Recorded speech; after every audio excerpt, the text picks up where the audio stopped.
আয়োজিত আজকের আমাদের দীর্ঘদিনের আন্দোলনের ফসল হিসাবে আমাদের শিক্ষা মন্ত্রণালয়ের মাননীয় শিক্ষা উপদেষ্টা এবং মাননীয় শিক্ষা সচিব উনি আমাদেরকে এমপিওর যে ঘোষণা দিয়েছেন তার প্রেক্ষিতে আজকের এই সংবাদ সম্মেলন পাঠ করে শোনাবেন নন এমপিও লিখিত বক্তব্য পাঠ করে শোনাবেন সম্মিলিত নন এমপিও ঐক্য পরিষদের প্রধান সমন্বয়ক প্রিন্সিপাল সেলিম মিয়া।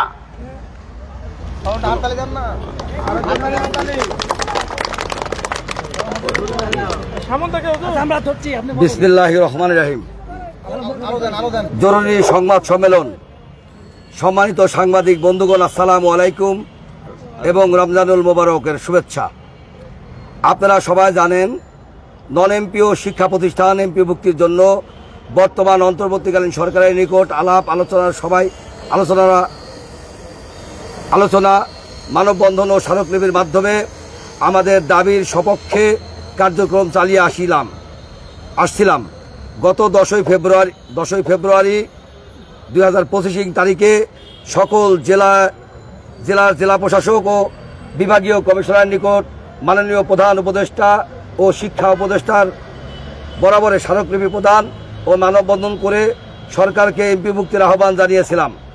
কিন্তু সরকার আমাদের আহ্বানে সাড়া না দেওয়ায় গত 23শে ফেব্রুয়ারি 2025 হতে অদ্যাবধি 17তম দিনে জাতীয় প্রেস ক্লাবের সামনে লাগাতার অবস্থান কর্মসূচি চলমান রেখেছিলাম।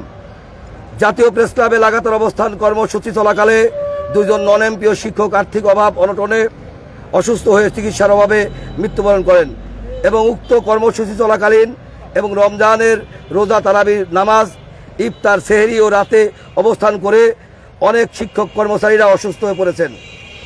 অবস্থান কর্মসূচি চলাকালীন আমরা বিভিন্ন কর্মসূচি পালনের সময় পুলিশের লাঠিচার্জে অনেকে আহত হয়ে হাসপাতালে চিকিৎসা নিয়েছেন।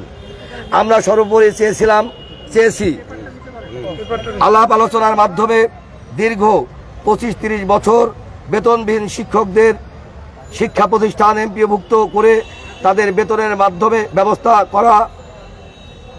করা হোক। আজ আমরা উক্ত দাবিতে মাননীয় প্রধান উপদেষ্টার সাক্ষাতের লক্ষ্যে পদযাত্রা করি।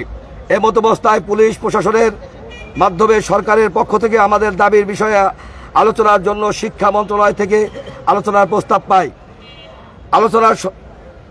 আলোচনায় সরকারের পক্ষ থেকে প্রতিনিধিত্ব করেন মাননীয় শিক্ষা উপদেষ্টা ডক্টর চৌধুরী রফিকুল আবরার, মাননীয় শিক্ষা সচিব সিদ্দিক জোবায়ের ও একজন যুগ্ম সচিব। নন এমপিওদের পক্ষ থেকে নেতৃত্ব দেন সংগঠনের প্রধান সমন্বয়ক প্রিন্সিপাল সেলিম মিয়ার নেতৃত্বে 9 সদস্যের প্রতিনিধি দল। নিম্নোক্ত বিষয়ে নিয়ে আলোচনা হয়। আমাদের মধ্য থেকে প্রধান সমন্বয়ক প্রিন্সিপাল সেলিম মিয়া অর্থাৎ আমি প্রাথমিক আলোচনায় শুরু করেন। শিক্ষা উপদেষ্টা মহোদয় তার বক্তব্যে জানান তিনি আমাদের কর্মসূচি সম্পর্কে জানেন। আমাদের প্রতিনিধি দলের সবাই একে একে আমাদের দাবি ও কর্মসূচির সপক্ষে বক্তব্য তুলে ধরেন।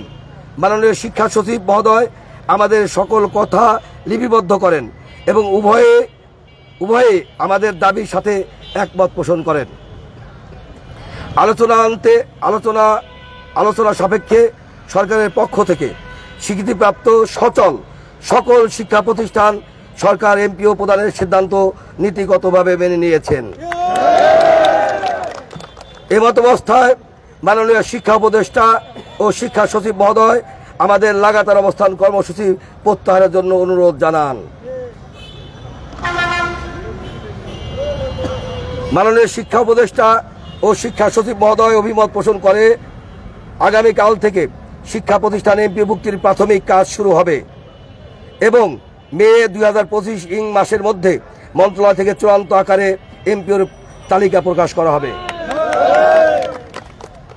আমাদের দাবি পূরণে বিভিন্ন রাজনৈতিক দল, পেশাজীবী সংগঠন, সুশীল সমাজ, শিক্ষানুরাগী ব্যক্তি, সাংবাদিক, আইন শৃঙ্খলা রক্ষাকারী বাহিনী, বিভিন্ন গোয়েন্দা সংস্থা, শিক্ষা মন্ত্রণালয়ের সংশ্লিষ্ট কর্মকর্তা কর্মচারী, অন্তর্বর্তীকালীন সরকারের মাননীয় প্রধান উপদেষ্টা ও শিক্ষা উপদেষ্টা সহ ঢাকাবাসীকে সম্মিলিত নন এমপিও ঐক্য পরিষদের পক্ষ থেকে ধন্যবাদ ও মুবারকবাদ জানাই। আন্দোলন সংগ্রামে অংশগ্রহণকারী নন এমপিও শিক্ষক কর্মচারীদের মধ্যে হতে যারা আহত হয়েছেন, অসুস্থ হয়েছেন এবং চিকিৎসাধীন রয়েছেন তাদের প্রতি সমবেদনা ও দ্রুত সুস্থতা কামনা করছি। বিভিন্ন সময়ে আর্থিক অভাব অনটনের জন্য সুচিকিৎসা না পাওয়ায় আমাদের 9 জন শিক্ষক মৃত্যুবরণ করেছেন। এটা ইতিপূর্বে এই আন্দোলনের সময় 2 জন মারা গিয়েছেন। তাদের রুহের মাগফিরাত কামনা করছি ও তাদের শোক সন্তপ্ত পরিবারের প্রতি সমবেদনা জ্ঞাপন এবং সরকারের কাছে অনুরোধ জানাবো তাদের পরিবারকে ক্ষতিপূরণ দেওয়ার জন্য। আমরা ক্ষতিপূরণ দাবি করছি। ওই 9টা পরিবারকে তাদের স্ত্রী সন্তানদেরকে তারা কাফনের কাপড় কেনার কিন্তু টাকা অর্জন করতে পারে নাই। তারা সময় দিয়েছে। গত পরশুদিন যে ভদ্রলোক মারা গেছে, নাম কি? রকুনুজ্জামান রিপন সাহেব। উনি 22 বছর শিক্ষকতা করেছেন, কিন্তু একটি টাকা উনি প্রতিষ্ঠান থেকে পাননি। ওনার কাফনের কাপড় কেনা রাখছে কোনো আত্মীয়র কাছ থেকে ধার করে। সুতরাং আমরা ওই পরিবারের ক্ষতিপূরণ দাবি করছি। এমত অবস্থায় সরকার আমাদের এমপিও করণের দাবি মেনে নেওয়ায় সমন্বয়ক পরিষদের সর্বসম্মত সিদ্ধান্তক্রমে লাগাতার অবস্থান কর্মসূচি স্থগিত ঘোষণা করা হলো। প্রিয় সাংবাদিক বন্ধুগণ, আমাদের দাবি চূড়ান্তভাবে বাস্তবায়ন না হওয়া পর্যন্ত আমাদের সাথে থাকবেন এই প্রত্যাশা করছি। সকলকে অসংখ্য ধন্যবাদ। আল্লাহ আমাদের সহায় হন। আমিন। আসসালামু আলাইকুম ওয়া রাহমাতুল্লাহ।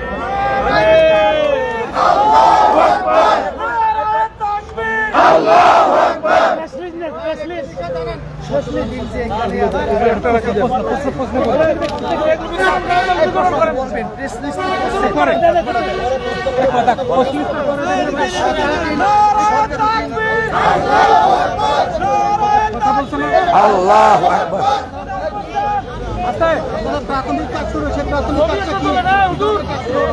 আমাদের চলমান, আমাদের যে সমস্ত প্রতিষ্ঠান স্বীকৃতি আছে এবং চলমান আছে, সচল আছে, যেগুলো বন্ধ 3 বছর 5 বছর বন্ধ হয়ে গেছে, শিক্ষক নাই, ছাত্র নাই, কোনো পড়াশোনা নাই, পাঠদান নাই, সেগুলো নিয়ে আমরা কথা বলি নাই। আমাদের অনুরোধ করেছে, আপনাদের দাবিকে আমরা মেনে নিয়েছি, কিন্তু এমন দাবি করবেন না যেখানে আসলে পাঠদান হয় না। আমরা সচল এবং স্বীকৃতিপ্রাপ্ত সকল শিক্ষা প্রতিষ্ঠান এমপিওর দাবি করেছে, তারা মেনে নিয়েছে।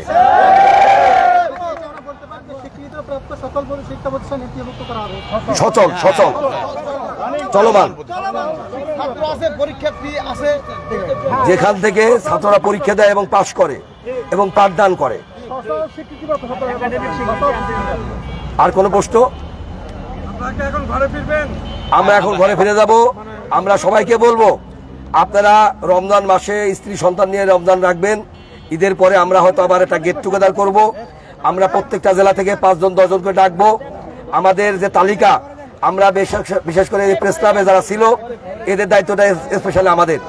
এবং কারো নাম আমি মনিবুল ভাই, দবিরুল ভাই এবং বাকিবিল্লাহকে বলবো, অনুরোধ করব যে আপনারা এই তালিকাগুলো যাচাই করে যারা এখানে ছিল, একদিনও যারা এসেছে, একটা লোকের নাম যেন বাদ না যায়। এবং আমাদের যে গ্রুপটা আছে, নন এমপিও যে গ্রুপ, শিক্ষক গ্রুপ যেটা আছে, এখানে আমরা জেলা ভিত্তিক আমরা তালিকাগুলো দিয়ে দিব। আপনারা যাচাই করে আমাদের দবিরুল সাহেব, মনিবুল সাহেব এবং বাকিবিল্লাহ সাহেবকে আপনারা পার্সোনাল কন্ট্যাক্ট করে আপনারা জানাবেন। আমরা বাকি যারা আছি, আমরা সবসময় আপনাদের পাশে আছি। আমি ঢাকাতে আছি এবং আমাদের যারা প্রতিনিধি কি বলে, আমাদের সমন্বয়কবৃন্দ, মুখ্য সমন্বয়কবৃন্দ, তাদের অনুরোধ করব, আমরা তো প্রতি সপ্তাহে অত একবার করে আমরা শিক্ষা মন্ত্রণালয়ের খোঁজ খবর নেব। ঠিক আছে? আপনারা কেউ যেন কোন রকম দালাল চক্রের খপ্পরে না পারেন। আপনারা যদি কোনো দালাল চক্রের খপ্পরে পড়েন, আমরা কিন্তু কষ্ট পাবো। আমরা সরকার টাকা দিব না, আমাদের অধিকার আমরাই করবো।